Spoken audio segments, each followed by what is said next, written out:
Hello বন্ধুরা, আপনারা সম্প্রতি দেখেছেন আমেরিকাতে একটি ঘটনা ঘটে গেছে। ঘটনাটা হচ্ছে এয়ারপোর্টে এমন একটি লোক এসে হাজির হলো যাকে দেখতে একটু অদ্ভুত। স্ক্রিনে অবশ্যই আপনারা তাকে দেখতে পাচ্ছেন।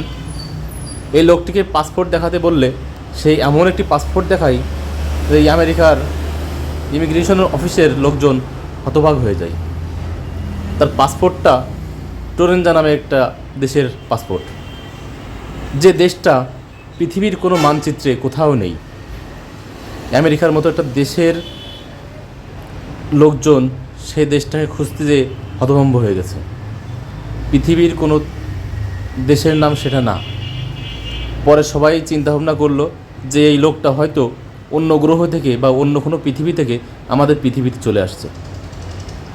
কিছুক্ষণ পর সিকিউরিটি গার্ড তাকে একটা রুমে বন্দি করে রাখে, তাকে আরও কিছু জিজ্ঞাসা করার জন্য। কিন্তু কিছুক্ষণ পরে সেই মহিলাটা উধাও হয়ে যায়। ভিডিওটি ভালো লাগলে অবশ্যই লাইক, কমেন্ট এবং সাবস্ক্রাইব করে দেবেন, যাতে অন্যরাও ভিডিওটি দেখতে পারে। ধন্যবাদ।